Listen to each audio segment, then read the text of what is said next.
Kalau kita ngomongin politik Indonesia, wah, panggungnya itu penuh drama kan? Nah, di antara semua itu, ada dua nama yang kayaknya selalu jadi pusat perhatian. Rocky Gerung, si pengkritik paling pedas, dan Mahfud MD, pejabat tinggi negara.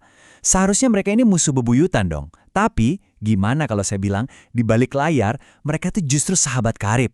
Hari ini, kita bakal bongkar kisah persahabatan yang kelihatannya mustahil ini. Nih, dengerin deh kutipan ini. No Rocky, no party. Yang ngomong ini bukan temen nongkrongnya Rocky Gerung loh, tapi Mahfud MD. Seorang menteri yang pemerintahannya tiap hari dikritik habis-habisan sama Rocky. Kok bisa? Sebenarnya ada apa sih di antara mereka? Nah, ini dia misteri yang akan kita pecahin bareng-bareng. Jadi, di satu sisi, kita punya Rocky Gerung, si outsider yang teriakannya kenceng banget dari luar istana. Di sisi lain, ada Mahfud MD, seorang insider yang berjuang dari dalam sistem. Kelihatannya sih mereka ini kayak api sama air ya, nggak mungkin nyatu. Tapi ternyata, di dunia nyata, hubungan mereka itu jauh lebih rumit dan, terus terang, jauh lebih seru daripada sekedar musuhan politik. Oke, biar kita paham hubungan unik ini, kita perlu mundur sedikit ke belakang. Kita lihat gimana ceritanya benih persahabatan mereka ini pertama kali tumbuh. Yang kita lihat di permukaan di TV-TV itu kan cuma puncak gunung esnya doang. Debat panas, saling serang argumen, tapi di bawahnya, ada fondasi yang jauh lebih kokoh. Sebuah persahabatan yang dibangun bukan karena politiknya sama, tapi karena mereka sama-sama hormat sama kekuatan pikiran dan argumen. Jadi ceritanya dimulai bukan di panggung politik, tapi di ruang sidang Mahkamah Konstitusi awal 2010-an.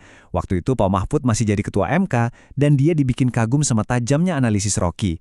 Nah, persahabatan mereka ini lanjut diuji di arena gladiator ILC.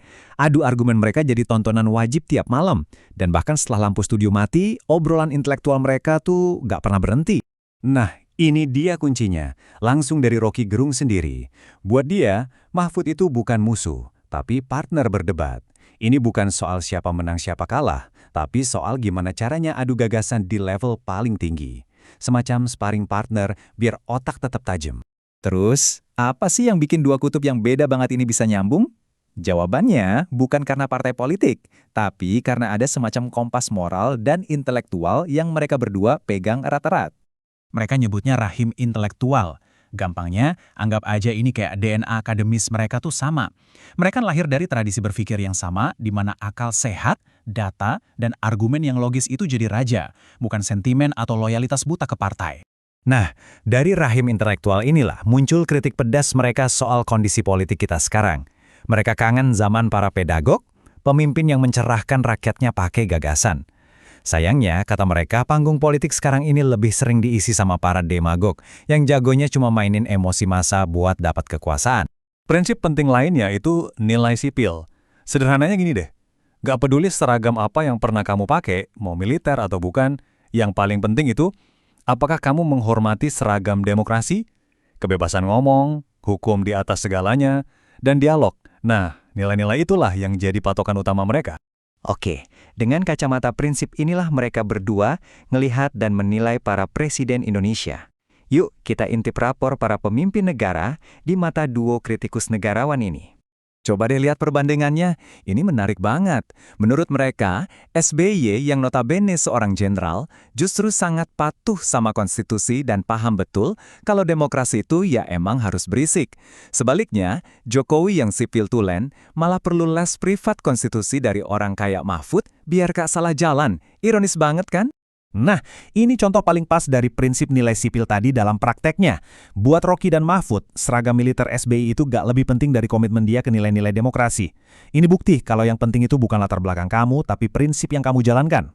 Jadi, kritik mereka ke Jokowi itu bukan berarti nolak mentah-mentah ya. Mereka cuma mau nunjukin kalau pemahaman demokrasi Jokowi itu sebuah proyek yang terus berjalan, yang butuh bimbingan dari para arsitek konstitusi. Ya salah satunya seperti Pak Mahfud. Terus, gimana dengan presiden kita sekarang, Prabowo Subianto? Rocky menyoroti satu hal yang menurutnya krusial, penunjukan seorang pejabat yang dianggap anti-demokrasi.